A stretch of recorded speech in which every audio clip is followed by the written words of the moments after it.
Damos as boas-vindas nessa manhã a todos aqueles que nos acompanham em mais uma classe virtual da Escola Bíblica Dominical, promovida pelo Ministério de Ensino Bíblico da Primeira Igreja Batista de Manaus. Continuamos, nesse domingo, com a série iniciada no início do mês de junho, a respeito dos nossos privilégios em Jesus. No primeiro domingo, nós falamos sobre o grande privilégio de sermos novas criaturas. Semana passada nós vimos que quem está em Cristo é amigo de Deus. O nosso tema de hoje é: aquele que está em Cristo tem paz com Deus. Mas então, o que é a paz? Como é que a paz pode ser alcançada? Esse é um paradoxo que tem sido experimentado pela humanidade em toda a sua história. As pessoas desejam paz, mas todos os dias geram conflitos. As nações desejam paz, mas estão sempre preparadas para a guerra. O Império Romano, na época de Jesus, usava um expediente chamado a Pax Romana para manter a paz nos territórios conquistados. Mas essa Pax era mantida pela força dos seus exércitos, que sufocavam imediatamente qualquer tentativa de rebelião e com muita violência. Viver em paz é um sonho de muita gente, mas o caminho para a paz, infelizmente, não tem sido alcançado. Durante o século XIX, a humanidade viveu um período de grandes avanços tecnológicos, de muitas descobertas científicas e também descobertas na área da medicina. Aquele período foi um período também de uma relativa paz entre as nações. Por isso, alguns teólogos começaram a interpretar aqueles tempos como um período que seria seguido pela volta de Cristo, quando o mundo finalmente tivesse aprendido a viver em paz. Mas o erro desse pensamento foi provado logo no início do século XX, quando veio a Primeira Guerra Mundial. Em seguida, houve a pandemia chamada gripe espanhola, que matou cerca de 50 milhões de pessoas. Depois veio a Grande Depressão, depois a Segunda Guerra Mundial, e depois a Guerra Fria, e até hoje nós vivemos ameaçados pelos fantasmas das guerras. Verificando no dicionário, eu encontrei 6 definições de paz. A primeira delas seria a relação entre pessoas que não estão em conflito. Também seria a relação tranquila entre cidadãos. Também pode ser a situação de uma nação ou de um estado que não está em guerra.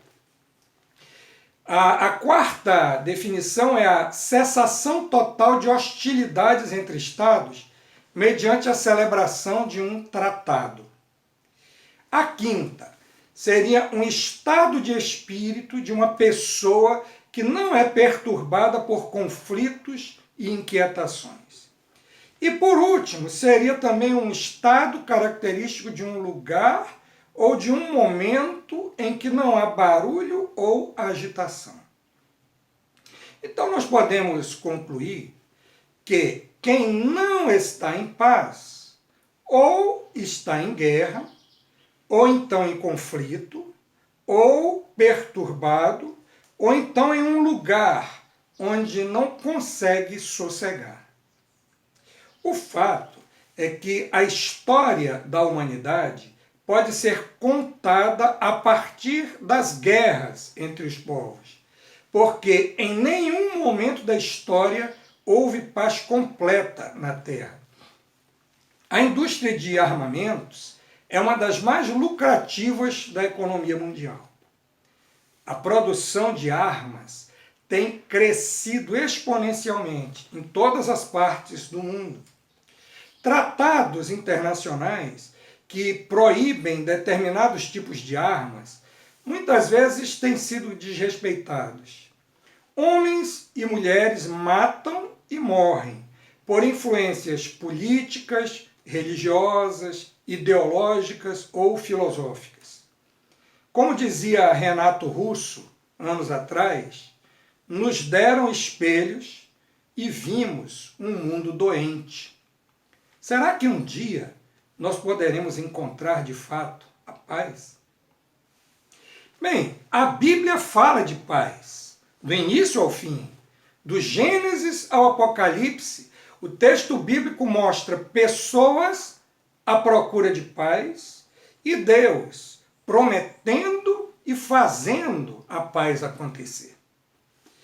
Voltando à época de Moisés, lá no início da Bíblia, enquanto o povo israelita viajava pelo deserto com o rumo da terra prometida, o Senhor ordenou aos sacerdotes que eles deveriam abençoar o povo com algumas palavras, com uma bênção, que está registrada no livro de Números, capítulo 6, de 24 a 26. Essas palavras com que os sacerdotes deveriam abençoar o povo eram as seguintes: o Senhor os abençoe e os guarde. O Senhor faça resplandecer o seu rosto sobre vocês e tenha misericórdia de vocês. O Senhor sobre vocês levante o seu rosto e lhes dê a paz. No livro de Levítico, o terceiro livro de Moisés, Deus prometeu ao seu povo que se houvesse obediência aos mandamentos do Senhor, ele traria paz ao seu povo. Levítico capítulo 26, versos 3 e 6 dizem assim: se andarem nos meus estatutos, guardarem os meus mandamentos e os cumprirem, estabelecerei paz na terra. Vocês se deitarão e não haverá quem os atemorize. Afastarei da terra os animais nocivos e pela terra de vocês não passará espada. Essa palavra do Senhor se cumpriu em muitos momentos na história do povo de Israel. Sempre que o povo mantinha obediência irrestrita à lei do Senhor de todo o coração, ele fazia com que os seus inimigos retrocedessem. No tempo de Samuel, por exemplo, Deus manteve a paz entre os israelitas e os seus inimigos mais ferrenhos. Primeiro livro de Samuel, capítulo 7, versos 13 e 14. Acompanhe comigo. Assim os filisteus foram abatidos e nunca mais vieram ao território de Israel, porque a mão do Senhor esteve contra eles todos os dias de Samuel, e houve paz entre Israel e os amorreus. Mais tarde, durante o reinado de Salomão, filho de Davi, o povo de Israel experimentou um grande período de paz e prosperidade. O registro está no primeiro livro de Reis, capítulo 4, versos 24 e 25. Leia comigo. Porque Salomão dominava sobre toda a região e sobre todos os reis do lado de cá do Eufrates, desde Tifsa até Gaza, e tinha paz em toda a região ao redor. Judá e Israel habitavam seguros, cada um debaixo da sua videira e debaixo da sua figueira, desde Dan até Berseba, durante todos os dias de Salomão. Um outro período de paz duradoura foi experimentado durante o reinado do piedoso rei Asa de Judá, que era descendente de Davi. O registro está em 2 Crônicas, capítulo 14 e verso 6. Asa construiu cidades fortificadas em Judá, pois havia paz na terra, e não houve guerra contra ele naqueles anos, porque o Senhor lhe tinha dado repouso. Nós lemos ainda sobre diversos outros períodos de paz que o povo de Deus experimentou em razão de sua obediência e devoção ao Senhor. Por outro lado, nós também temos registros a respeito de diversos períodos de grande aflição desse mesmo povo, quando eles insistiram em desobedecer aos mandamentos do Senhor. Os maiores exemplos estão nos livros dos Juízes. Quando o povo abandonava a lei de Deus e passava a seguir os costumes dos povos ao redor e adorar os deuses desses povos, o Senhor enviava um povo inimigo para os dominar. Essa dominação, às vezes, era violenta. Por isso, o povo clamava ao Senhor e ele enviava um libertador. Mas, assim que se via livre da opressão, o povo israelita voltava a pecar contra Deus. Teve um outro momento de grande aflição, que foi quando os babilônios invadiram Judá e destruíram Jerusalém, derrubaram os seus muros e levaram cativos um grande contingente de homens e mulheres para a Babilônia. Antes que isso acontecesse, os profetas não cansaram de avisar o povo que, caso eles persistissem no pecado, isso ia acabar acontecendo. Por exemplo, Jeremias, no capítulo 32, versos 28 e 29, diz assim: Portanto, assim diz o Senhor, eis que entregarei esta cidade nas mãos dos caldeus, nas mãos de Nabucodonosor, rei da Babilônia, e ele a tomará. Os caldeus que lutam contra esta cidade entrarão nela, porão fogo nesta cidade e queimarão as casas sobre cujos terraços queimaram incenso a Baal e ofereceram libações a outros deuses para me provocarem a ira. A bênção do Senhor sobre o seu povo envolve a concessão da paz. Quando o Senhor levanta o seu rosto resplandecente sobre o seu povo, a sua misericórdia transborda, trazendo bem-estar completo. Na próxima parte do nosso estudo, nós vamos entrar em maiores detalhes sobre o que é ter paz com Deus.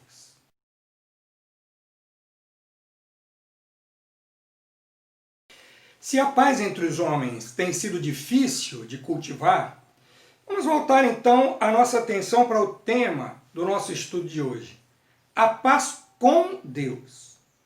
Por que é que nós precisamos de paz com Deus?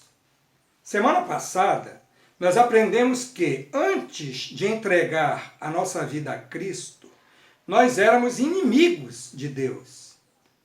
Com certeza não existe paz para quem não é amigo de Deus.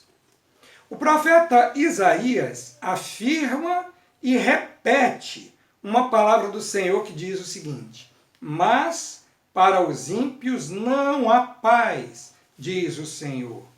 O registro está no capítulo 48, verso 22 e no capítulo 57, verso 21. Precisamos, antes de tudo, nos reconciliar com Deus.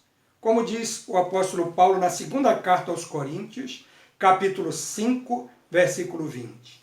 Em nome de Cristo, pois, pedimos que vocês se reconciliem com Deus. A única maneira de concretizar essa realização, essa reconciliação, é ser justificado pela fé em Jesus Cristo. Em Romanos 5, 1 e 2, Paulo diz também o seguinte: justificados mediante a fé, temos paz com Deus por meio do nosso Senhor Jesus Cristo, pelo qual obtivemos também acesso pela fé a esta graça na qual estamos firmes e nos gloriamos na esperança da glória de Deus. Neste sentido, a paz não é um simples sentimento interior de tranquilidade, de segurança, mas é um relacionamento de reconciliação com Deus. E a justificação não é uma ideia simplesmente ou uma doutrina, mas é como um recipiente de bênçãos que transborda durante toda a nossa vida. Ser justificado é ter os seus pecados perdoados por confiar que o sacrifício de Cristo foi suficiente para pagar por todos eles. Quem já foi justificado tem esse privilégio de ter paz com Deus. Jesus nos prometeu essa paz em um trecho muito conhecido do Evangelho de João. O capítulo 14, verso 27, Jesus diz assim: deixo com vocês a paz, a minha paz lhes dou. Não lhes dou a paz como o mundo a dá, que o coração de vocês não fique angustiado e nem com medo. Embora os evangelhos tenham sido escritos na língua grega, Jesus falava o aramaico, que se aproxima mais da língua hebraica. A palavra paz, na língua dos judeus, é shalom. Shalom é uma palavra muito mais rica de significado do que a palavra paz na língua portuguesa transmite. Ela não significa puramente a ausência de guerras e conflitos, mas também a noção de uma bênção concreta, de modo especial, em termos de um relacionamento correto com Deus. Na língua grega, a palavra para paz é eirene, de onde vem o nome próprio Irene em português. O teólogo Joseph Thayer define eirene da seguinte maneira: ele diz que eirene é o estado tranquilo da alma que tem certeza de sua salvação por Cristo e assim, nada temendo da parte de Deus, vive contente com a sua sorte neste mundo, seja ela qual for. Eirene também traz o sentido de ordem, segurança, concórdia, felicidade, isenção de ódios e dos estragos da guerra. Jesus fez a diferença entre o conceito comum de paz e a paz que ele oferece, quando ele disse que a sua paz não é igual à que o mundo dá. Quando nós entendemos qual é a natureza da paz que Jesus dá, nós podemos abandonar, então, a angústia e o medo. Isso porque a paz de Jesus não é só um momento de tranquilidade, mas é uma bênção que acompanha permanentemente quem a recebe. Jesus disse: eu deixo com vocês a minha paz. E depois disse: eu a dou a vocês. As duas expressões implicam um efeito duradouro e não apenas uma ação pontual. Jesus é capaz de oferecer paz porque ele é o príncipe da paz, conforme a profecia de Isaías, muito conhecida. Como príncipe da paz, ele promove e concede paz àqueles que se entregam a ele. Diferente dos exércitos romanos, a sua pax não obriga ninguém a segui-lo. Mas, uma vez que alguém recebe o seu amor, a paz passa a reinar nessa vida. Por isso, Isaías também afirma no capítulo 26 e versículo 3: Tu, Senhor, conservarás em perfeita paz aquele cujo propósito é firme, porque ele confia em ti. A paz perfeita é possível quando o Senhor reina em nossa vida como o príncipe da paz. Apesar dessas promessas tão preciosas, o povo de Israel, em muitos momentos da sua história, desprezou o Senhor e a paz que o Senhor representava. O profeta Jeremias lamentava o tempo todo, porque no seu tempo o povo se desviava do Senhor e por isso não tinha paz. Capítulo 8, versículo 15, Jeremias diz: espera-se a paz e não há nada de bom, Espera-se o tempo de cura e eis o terror. E lá no capítulo 16, versículo 5, ele diz: porque deste povo retirei a minha paz, diz o Senhor, e também a minha bondade e a minha compaixão. O profeta Ezequiel também se manifestou sobre esse assunto. Lá no capítulo 7, versos 25 e 26, ele diz: a destruição está a caminho. Eles buscarão paz, mas não haverá paz. Virá miséria sobre miséria e um rumor após o outro. É por isso que a promessa do príncipe da paz era tão necessária. Deus desejava trazer paz para o seu povo. E por isso Ezequiel também afirma, no capítulo 34 e verso 25, farei uma aliança de paz com as minhas ovelhas, livrarei a terra de animais selvagens, para que as minhas ovelhas vivam em segurança no deserto e durmam nos bosques.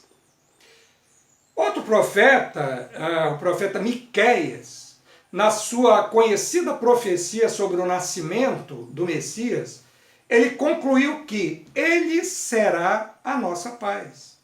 Miqueias capítulo 5, versículo 5. A paz que o Senhor concede não apenas vai ser trazida pelo Messias, mas ela é o próprio Messias. A verdadeira paz só pode ser obtida em comunhão com Jesus, o Messias, o Filho de Deus. É exatamente por isso que a história de Jesus nos evangelhos, notadamente no evangelho de Lucas, começa com um anúncio de paz para a terra. Lucas capítulo 2, versos 13 e 14. E de repente apareceu com o anjo uma multidão do exército celestial, louvando a Deus e dizendo: glória a Deus nas maiores alturas e paz na terra entre os homens, a quem ele quer bem. Essa paz provém da salvação que Deus concede aos homens por meio do seu Filho. Esse presente de paz não é automático. Ele não atinge todos os homens, mas apenas aqueles que o recebem. Esse é o cumprimento das profecias de Isaías e Miqueias. Jesus é o prometido príncipe da paz. A vinda de Jesus ao mundo representou a chegada da paz verdadeira no meio da humanidade. Foi por meio do seu ministério e do seu sacrifício que ele abriu o caminho para a reconciliação entre Deus e os homens. João registrou as palavras de Jesus de um modo bastante esclarecedor. No Evangelho de João, capítulo 16, versos 33, nós lemos essas palavras de Jesus. Falei essas coisas para que em mim vocês tenham paz. No mundo vocês passam por aflições, mas tenham coragem. Eu venci o mundo. Jesus não veio ao mundo simplesmente para ser um exemplo de vida correta, embora ele mesmo nunca tenha cometido pecado. Mas também, embora os seus ensinos sejam preciosos, ele não foi um simples pregador ou profeta. E embora ele tenha realizado milagres, e milagres que nunca tinham sido vistos antes, ele não era apenas um curandeiro ou milagreiro. O seu propósito ao vir ao mundo foi reconciliar os homens com Deus, o que significa trazer a paz de Deus ao mundo. Jesus prometeu a paz aos seus discípulos, mas ele acrescentou que a vida no mundo ia continuar cheia de aflições. Dos apóstolos, a quem ele dirigiu aquelas palavras, praticamente todos sofreram morte violenta. Todos eles foram perseguidos, foram torturados, sofreram nas mãos dos romanos, sofreram nas mãos dos judeus e até dos não-judeus que não aceitaram a mensagem de Jesus. Ainda assim, a paz perfeita, que é a certeza da plena comunhão com Deus, estava sempre presente nas vidas desses homens. A sua paz era tamanha que mesmo sendo presos, espancados, açoitados, eles continuavam dando glórias a Deus. Um dos registros está no livro de Atos, capítulo 5, versos 40 a 42, e diz assim: E chamando os apóstolos, e tendo-os açoitado, mandaram que não falassem no nome de Jesus, e os deixaram ir. Retiraram-se, pois, da presença do conselho, regozijando-se de terem sido julgados dignos de padecer afronta pelo nome de Jesus. E todos os dias no templo e nas casas não cessavam de ensinar e de anunciar a Jesus Cristo. Da mesma maneira, também Paulo e Silas, depois que foram chicoteados e presos com correntes lá na cidade de Filipos, na Macedônia, em vez de ficarem se queixando, se lamentando, eles cantavam louvores a Deus e oravam. O registro está em Atos 16, 25, que diz: E perto da meia-noite, Paulo e Silas oravam e cantavam hinos a Deus, e os outros presos os escutavam. Foi por isso que Jesus concluiu as suas palavras no texto inicialmente lido com essa nota de triunfo: Eu venci o mundo. Na terceira parte do nosso estudo, nós veremos que há duas razões por que Jesus declara a sua vitória dessa maneira.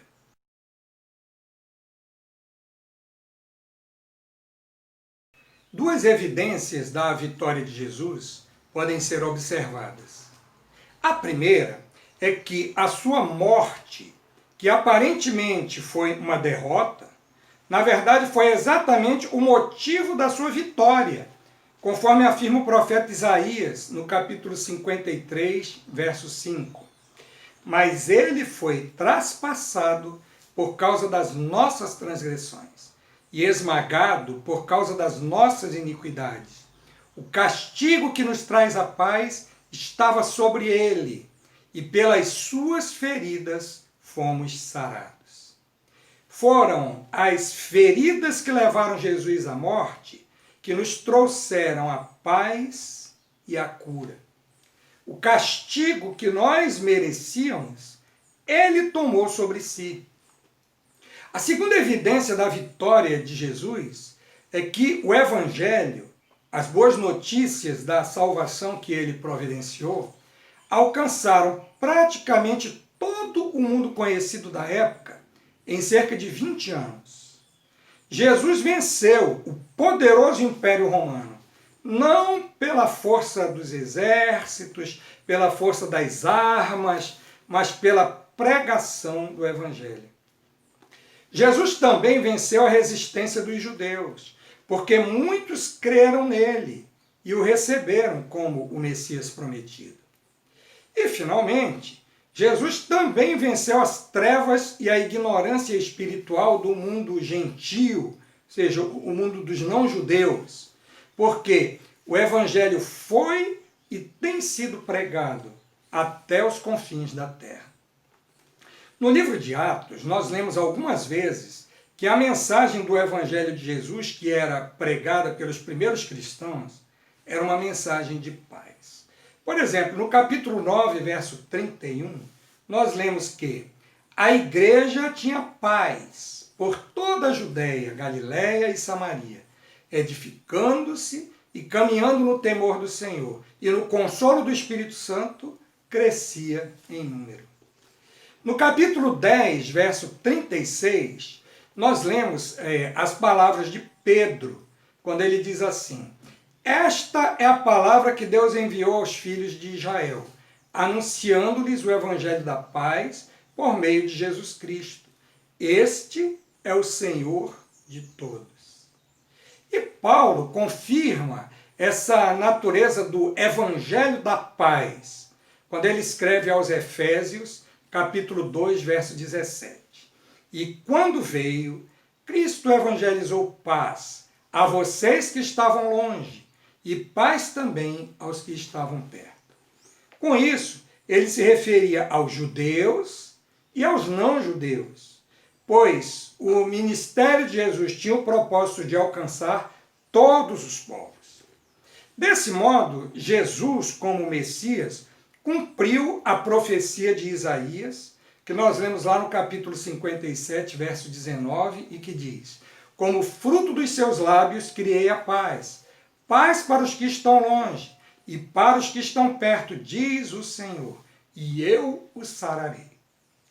A reconciliação com Deus está ao alcance de qualquer pessoa, seja qual for a sua origem. Ele não faz distinção ou acepção de pessoas.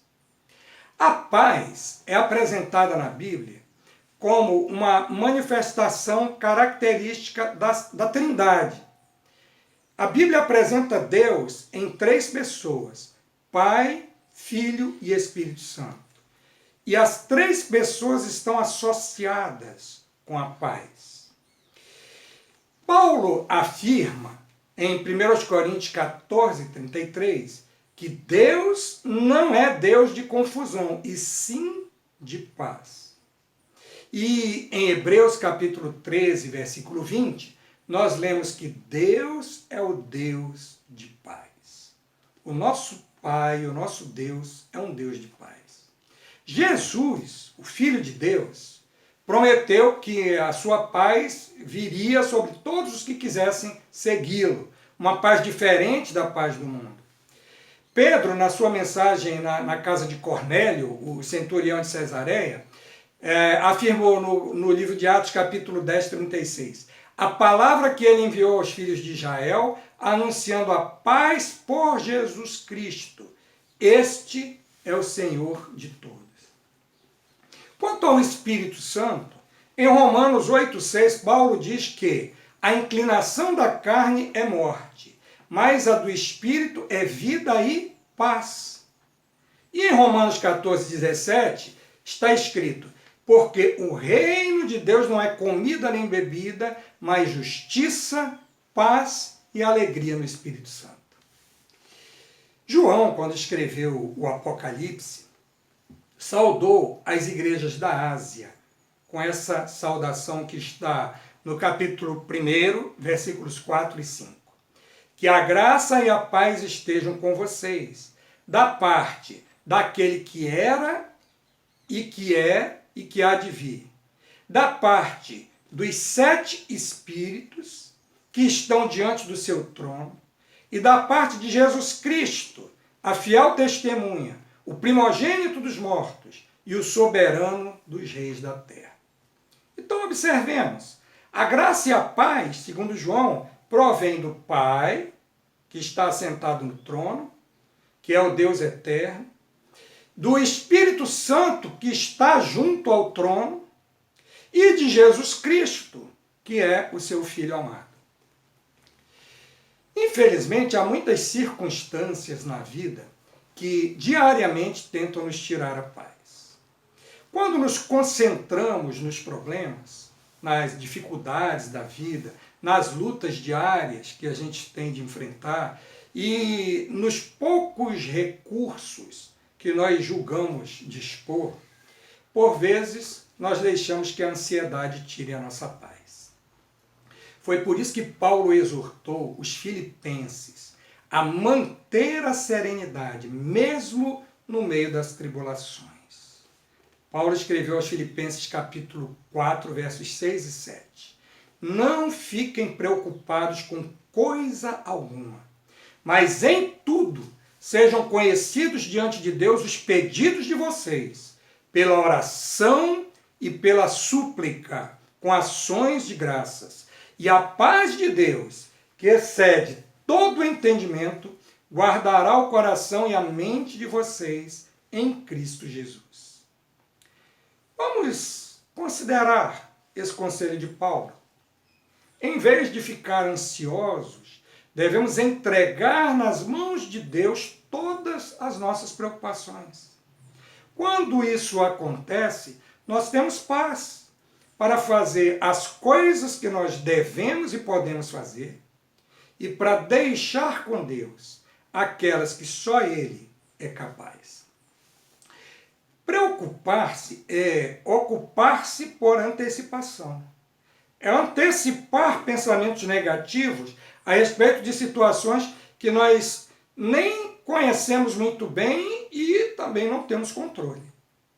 Quando nós entregamos as nossas preocupações a Deus, a sua paz, que nós não conseguimos explicar, guarda nosso coração e as nossas mentes em Jesus e nos deixa livres para experimentar alegria e esperança.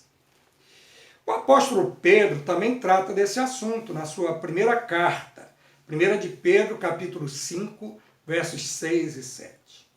Portanto, diz ele, humilhem-se debaixo da poderosa mão de Deus, para que ele em tempo oportuno os exalte. Lancem sobre ele todas as suas ansiedades, porque ele cuida de vocês. Lançar todas as nossas ansiedades sobre Deus é um exercício difícil, mas ele deve ser experimentado todos os dias. Saber que Deus cuida de nós em cada circunstância da vida é a garantia de que nós podemos e devemos abandonar as nossas preocupações nas suas mãos. Ele nos ama e vai fazer sempre o que é melhor para nós, mesmo que algumas vezes nós não entendamos os seus caminhos. Eu aprecio muito a letra de um hino gravado pela cantora Célia Held, que tem como título És o Melhor para Mim. Essa letra começa dizendo assim: Descansei minha vida em tuas mãos, senti completa paz dentro de mim. Já passou, o meu chorar enxugou, meus temores levou. Cada dia faz-me claro entender que és o melhor para mim. Tens o melhor para mim. Às vezes, não posso entender teus planos para o meu viver. Se a resposta tão longe está, basta em ti descansar e orar. Se demorar, assim mesmo eu creio que tens o melhor para mim. Essa é a postura de quem está com Jesus e já experimenta a perfeita paz com Deus. A paz com Deus se manifesta em uma paz interior que ninguém consegue explicar. É por essa razão que Paulo complementa essa ideia escrevendo aos Colossenses, capítulo 3, versículo 15. Que a paz de Cristo seja o árbitro no coração de vocês, pois foi para essa paz que vocês foram chamados em um só corpo, e sejam agradecidos. Ter a paz como árbitro, como juiz, é perceber que toda vez que sentimos falta de paz, esse é um aviso de que nós precisamos buscar mais a presença do Senhor. Ele vai nos ouvir e vai fazer com que o nosso coração transborde de ações de graça. Mas a paz que vem do alto se manifesta também na vida daqueles que foram alcançados por Jesus, pelo fato de que eles se tornam promotores da paz entre os homens. Ninguém pode promover a paz sem conhecer a paz, sem ter a paz. É por isso que muitos tratados de paz têm fracassado na história universal. A paz é uma característica do reino de Deus que tem faltado nos reinos dos homens. Romanos 14, 17 diz, porque o reino de Deus não é comida nem bebida, mas justiça, paz e alegria no Espírito Santo. Os súditos do reino de Deus, que já experimentam paz em suas vidas, podem transmitir essa paz para o mundo. Na última parte do nosso estudo, nós veremos como é que a paz com Deus nos torna pacificadores.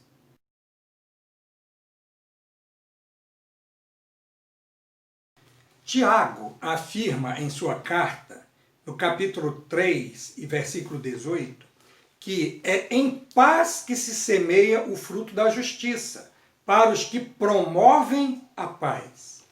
E em Romanos 12, 18, Paulo aconselha que, se possível, no que depender de vocês, vivam em paz com todas as pessoas. Às vezes acontece de sermos atacados gratuitamente por pessoas que não querem viver em paz conosco. Há quem queira testar a nossa fé por meio de zombaria, de pegadinhas, até mesmo procurando nos colocar em situações difíceis e vexatórias por meio de mentiras, de fraude. Então, qual deve ser a nossa atitude em relação a essas pessoas como cristãos, pessoas que estão em Jesus? O texto de Paulo continua e deixa bem claro qual deve ser o nosso comportamento. Capítulo 12, versos 19 a 21 de Romanos diz assim: Meus amados, não façam justiça com as próprias mãos, mas deem lugar à ira de Deus, pois está escrito: A mim pertence a vingança, eu é que retribuirei, diz o Senhor. Façam o contrário. Se o seu inimigo tiver fome, dê-lhe de comer. Se tiver sede, dê-lhe de beber. Porque fazendo isto, você amontoará brasas vivas sobre a cabeça dele. Não se deixe vencer pelo mal, mas vença o mal com o bem. Paulo conhecia muito bem as Escrituras do Antigo Testamento. E a sua citação aqui é de Provérbios, capítulo 25, versos 21 e 22. Mas no livro de Salmos, nós também encontramos um conselho semelhante. Salmo 37:11 diz: Mas os mansos herdarão a terra e terão alegria na abundância de paz. O texto de Hebreus 12:14 complementa esse desafio para o cristão, quando diz: Procurem viver em paz com todos e busquem a santificação, sem a qual ninguém verá o Senhor. Viver em paz é a prova de que uma pessoa está sendo santificada, crescendo na graça de Deus e aprendendo do seu mestre. Essas pessoas estão qualificadas para se encontrar com o seu Senhor e receber dele as boas-vindas no dia da eternidade. Pedro também faz uma exortação na sua primeira carta, 1 de Pedro, capítulo 3, versos 10 e 11. Aquele que quer amar a vida e ter dias felizes, refreie a língua do mal e evite que os seus lábios falem palavras enganosas. Afaste-se do mal e pratique o bem. Busque a paz e empenhe-se por alcançá-la. Como é que nós podemos entender cristãos que se empenham em fazer intrigas, em fomentar desavenças, em semear discórdias? Será que esses podem ser chamados filhos de Deus? Nós precisamos levar a sério as palavras de Jesus no Sermão do Monte, Mateus capítulo 5, versos 9. Bem-aventurados os pacificadores, porque serão chamados filhos de Deus. Mas então, quem são os pacificadores? O pastor Ivênio dos Santos escreveu um precioso comentário do Sermão do Monte. E ele deu o título a esse comentário de Alma Nua. Quando ele trata desse versículo em particular, ele conta um princípio que ele aprendeu há muito tempo, segundo ele, com um conhecido pastor do passado.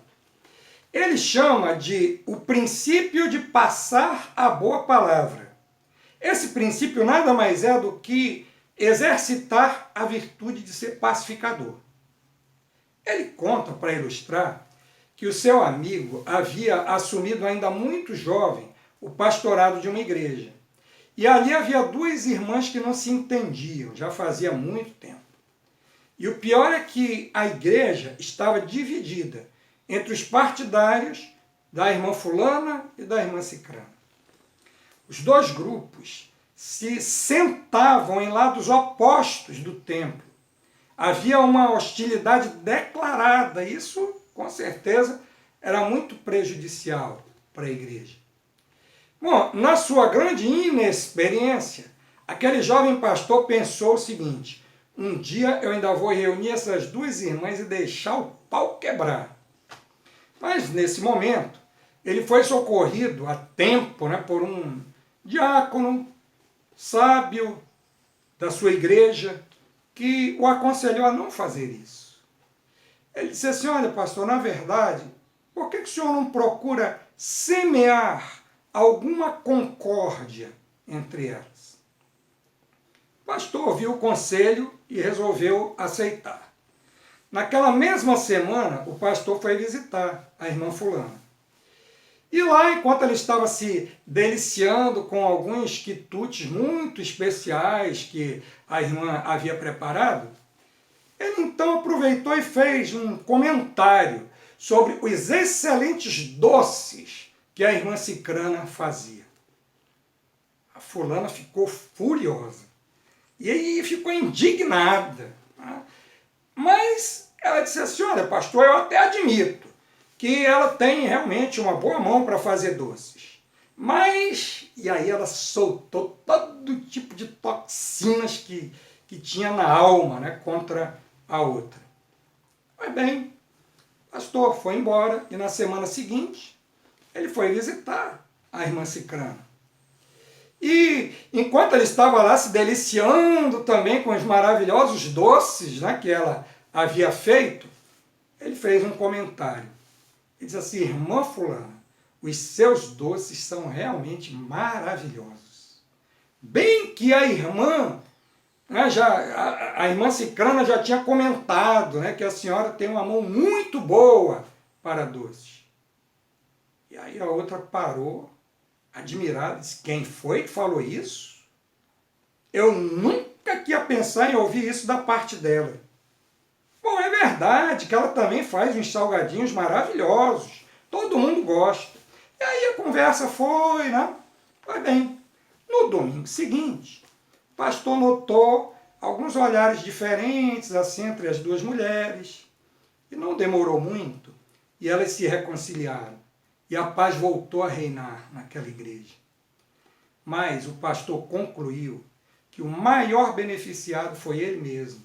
Porque ele aprendeu o princípio de passar a boa palavra, que lhe serviu durante todo o seu ministério. Muitas vezes o inimigo das nossas almas nos tenta a passar palavras más a respeito dos outros. Se você já aprendeu que estar em Cristo é ser um pacificador, quando isso acontecer, cale-se. Por outro lado, aprenda a elogiar, a agradecer, a falar bem, a exercitar esse princípio tão salutar, fruto de um coração verdadeiramente pacificador. Nós devemos também lembrar que Paulo, quando escreveu aos Gálatas, citou como fruto do Espírito na vida do cristão a paz. O fruto do Espírito é um só, mas ele é como se fosse uma fruta de 9 gomos. Amor, alegria, paz, paciência, amabilidade, bondade, fidelidade, mansidão e domínio próprio. O cristão não pode escolher quais dessas virtudes irá desenvolver. Ele tem que crescer em todas elas. A paz é fruto do Espírito, porque só pode experimentar paz verdadeira quem já recebeu a Jesus como Senhor e tem o Espírito Santo habitando em sua vida. Em consequência, essa pessoa também se torna um pacificador, uma pessoa que busca promover a paz entre as pessoas. Sobre isso, Paulo também escreveu aos Efésios, no capítulo 4, versos 1 a 3. Rogo-vos, pois eu, o preso do Senhor, que andeis como é digno da vocação com que fostes chamados, com toda a humildade e mansidão, com longanimidade, suportando-vos uns aos outros em amor, procurando guardar a unidade do Espírito pelo vínculo da paz. Durante essa semana, eu estava lendo sobre a surpreendente história de um oficial japonês da Segunda Guerra Mundial, chamado Hiroo Onoda. Ele foi enviado, junto com a sua tropa, para uma ilha nas Filipinas, e a ordem que ele recebeu era de fazer qualquer coisa ao seu alcance para dificultar o ataque de inimigo à ilha. As ordens que ele recebeu também expressavam que, sob nenhuma circunstância, ele deveria se render ou suicidar-se. Ao final da guerra, a maior parte daquelas tropas japonesas na ilha morreu ou então foi capturada pelas forças inimigas. Onoda e 3 outros homens conseguiram se esconder na selva, entraram pela selva densa e permaneceram ali. Depois de alguns anos, aqueles 3 morreram e Onoda ficou sozinho, só ele permaneceu vivo. E durante 29 anos, ele continuou a viver como se a guerra ainda estivesse acontecendo. Ele só se convenceu disso quando alguém trouxe o seu antigo comandante, que ainda era vivo lá no Japão, e esse comandante veio e lhe deu as ordens, então, para depor as armas. Enfim, ele foi resgatado pelo governo japonês e até foi recebido como herói no Japão. Onoda chegou até a viver no Brasil durante algum tempo. E essa história nos faz lembrar de quantas pessoas ainda vivem em inimizade com Deus, sem perceber que a paz já está ao seu alcance. A paz já foi feita. Deus enviou seu Filho Jesus ao mundo para reconciliar as pessoas com Ele. Jesus já fez tudo o que poderia ter sido feito para restaurar a paz entre Deus e os homens. Mas, infelizmente, muita gente ainda continua vivendo como se essa guerra ainda não tivesse terminado. Lembre-se, se você está em Jesus, você tem paz com Deus. Essa paz é acompanhada por todas as bênçãos que acompanham a vida daquele que já se entregou a Jesus. Agora eu quero que você pare e pense um pouco comigo. Você já experimenta essa paz com Deus? Se você já tem experimentado essa paz, pense agora em todas as bênçãos que você tem experimentado por já viver em paz com Deus. Se você já vive em paz com Deus, você também já tem experimentado ser um pacificador? Você tem promovido a paz nos ambientes que frequenta? Você tem dito palavras boas? Você tem elogiado? Você tem sido grato? E você que ainda não experimentou a paz com Deus, porque ainda não entregou a sua vida a Jesus, o que é que você está esperando? Não deixe para depois. Experimente a paz de Jesus agora mesmo.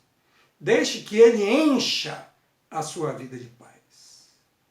Eu quero orar por você agora. Pai, nós louvamos o Teu nome, porque Tu és o Deus de paz. Louvamos a Jesus Cristo, porque Ele é o príncipe da paz. Damos-te graças pelo Espírito que em nós habita, porque é o Espírito da paz. Agradecemos-te, Senhor, porque um dia nós já recebemos a Jesus como nosso Salvador e já experimentamos a paz com o Senhor. E nós queremos pedir a Tua bênção sobre aqueles que já experimentam essa paz, para que cada dia nós tenhamos uma noção maior, nós tenhamos uma experiência maior com essa paz e sejamos também capacitados a ser pacificadores, assim como Tu desejas para a vida de cada um de nós. Mas nós também queremos orar pelos nossos amigos que ainda não entregaram a sua vida ao Senhor. Pedimos que o Senhor toque em seus corações e os convença de que só pode ter paz com Deus aquele que entrega a sua vida a Jesus. Nós oramos agradecidos ao Senhor, em nome de Jesus. Amém. Eu desejo encerrar com as palavras de Paulo, quando ele escreveu aos Coríntios, segunda carta aos Coríntios, capítulo 13, versículo 11. Quanto ao mais, irmãos, regozijai-vos, sede perfeitos, sede consolados, sede de um mesmo parecer, vivei em paz, e o Deus de amor e de paz será convosco. O nosso desejo é que todos os que nos assistem tenham um domingo de paz. Até o próximo estudo.